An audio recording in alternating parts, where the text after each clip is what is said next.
আসসালামু আলাইকুম, আশা করি আপনারা সবাই ভালো আছেন। ইটাবস বাংলা টিউটোরিয়ালের আজকের এই পর্বে আমরা মেশ করা শিখব। ভার্টিক্যাল লোডগুলো অ্যাপ্লাই হয়ে যাবার পরেই আমাদেরকে স্ল্যাবগুলোকে মেশ করে দিতে হবে। মেশ মানে হচ্ছে জাল।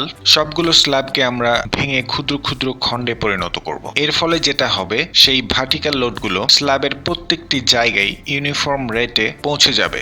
আর এই প্রসেসটাকেই বলা হচ্ছে মেশিং প্রসেস। যদিও আমরা লাইভ লোড এবং ডেড লোড অ্যাপ্লাই করার পরে উইন্ড লোড এবং আর্থকুয়েক লোড অ্যাপ্লাই করে ফেলেছি, আমরা কখনোই এটা করব না। আমাদের ভার্টিক্যাল যে লোডগুলো মানে ডেড লোড এবং লাইভ লোড অ্যাপ্লাই হয়ে যাবার পরেই আমরা এই মেশটা করে ফেলবো। সুতরাং আর দেরি না করে চলুন আমরা চলে যাই আমাদের মূল পর্বে।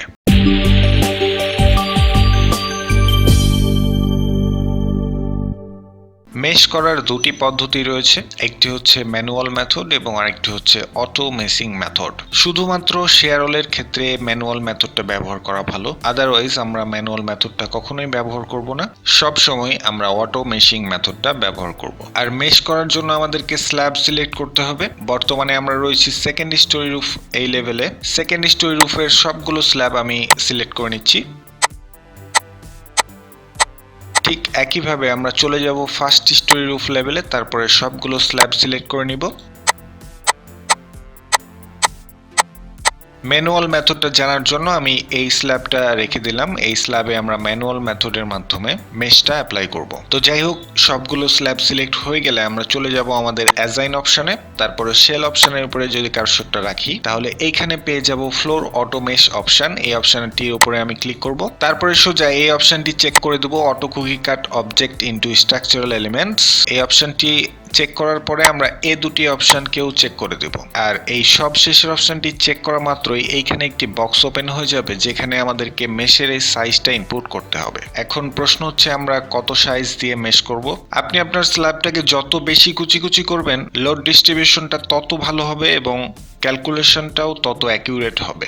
তবে বেশি ছোট করার আরেকটি ডিসঅ্যাডভান্টেজ রয়েছে, সেটা হচ্ছে অ্যানালাইসিসের ক্ষেত্রে সেখানে সময় অনেক বেশি লাগবে। বড় স্ট্রাকচারের ক্ষেত্রে আমরা এই সাইজটা নিব 2 ফিট, আর এই স্ট্রাকচারটা যদি আরো বেশি বড় হয় তাহলে সেখানে আমরা ব্যবহার করব 4 ফিট, আর ছোট স্ট্রাকচারের ক্ষেত্রে আমরা ব্যবহার করব 1 ফিট।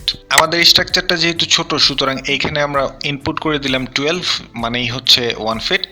তারপরে আর কিছু করার দরকার নেই, আমরা সোজা অ্যাপ্লাই করে দিয়ে ওকে করে দেব। ওকে করা মাত্রই আমরা দেখতে পারবো আমাদের প্রত্যেকটি স্ল্যাবের উপরে কুকি কাট নামের একটি লেখা দেয়া রয়েছে। এর মানেই হচ্ছে আমাদের স্ল্যাবগুলো মেশ হয়ে গেছে। এটা আরো ক্লিয়ারলি বোঝার জন্য আমরা চলে যাব এই অপশনটিতে, সেট ডিসপ্লে অপশনস। এই অপশনের উপরে যদি আমরা ক্লিক করি তাহলে একটি উইন্ডো আসবে এবং এই উইন্ডোর জেনারেল অপশনের উপরে ক্লিক করে আমরা চলে যাব এইখানে শো সেল অ্যানালাইসিস মেশ। এই অপশনটি চেক করে দিয়ে অ্যাপ্লাই করে দিয়ে ওকে করে দেব। তাহলে আমরা দেখতে পারবো যে আমাদের স্ল্যাবের উপরে একটি গ্রাফ চলে এসছে। এই ক্ষুদ্র ক্ষুদ্র স্কোয়ার দিয়ে আমাদের পুরো স্ল্যাবটাকে ভেঙে ফেলা হয়েছে। এভাবে আমরা অটো মেশ ব্যবহার করে আমাদের স্ল্যাবগুলোতে মেশ করতে পারি এবং এটা অবশ্যই জরুরি। উপরের এই স্ল্যাবটিতে আমরা ম্যানুয়াল মেথড ব্যবহার করে মেশ করতে পারি, আর এর জন্য প্রথমে সেই স্ল্যাবটি সিলেক্ট করতে হবে। প্রথমে আমরা এই স্ল্যাবটি সিলেক্ট করব, তারপরে আমরা চলে যাব আমাদের এডিট অপশনে, তারপরে চলে যাব এডিট শেল। এই অপশনটির উপরে কার্সরটা রাখলে এইখানে রয়েছে ডিভাইড শেলস। এই অপশনটির উপরে ক্লিক করব। তারপরে দেখুন অলরেডি চেক করা রয়েছে ডিভাইড কোয়াড্রিল্যাটারালস অর ট্রায়াঙ্গেলস ইনটু এত বাই এত এরিয়াস। এইখানে আমরা কোনো প্রকার সাইজ ইনপুট করছি না, এখানে আমরা আমাদের সেই ঘরগুলোর নাম্বারটা ইনপুট করব। এক্স দিকে আপনি কতগুলো ঘর নেবেন এবং ওয়াই দিকে কতগুলো ঘর নেবেন, এটা এখানে আপনার ইনপুট করে দিতে হবে। আমি সাপোজ সেই স্ল্যাবটিকে 10টা ঘর বাই 10টা ঘরে ভেঙে দিতে যাচ্ছি, সুতরাং 10 বাই 10 এরিয়াস এই ভ্যালুগুলো ইনপুট করে নিলাম। তারপরে আমরা অ্যাপ্লাই করে দিয়ে ওকে করে দেব। তাহলেই দেখুন যে সেই স্ল্যাবটি ছোট ছোট ক্ষুদ্র ক্ষুদ্র ঘরে ভেঙে গেছে। এভাবে আপনি ম্যানুয়ালি আপনার যে কোনো স্ল্যাবকে মেশ করতে পারেন। তবে এই ম্যানুয়াল মেথডটা শুধুমাত্র শেয়ার অয়েলের ক্ষেত্রে ব্যবহার করাটা বেশি ভালো, অন্যথায় আমরা অটো মেশিং অপশনটি ব্যবহার করব। সবশেষে আমি একটি কথা আরেকবার বলে দিচ্ছি, মেশিংটা আমরা vertical load, dead load, live load এগুলো অ্যাপ্লাই করার পরেই করে ফেলবো।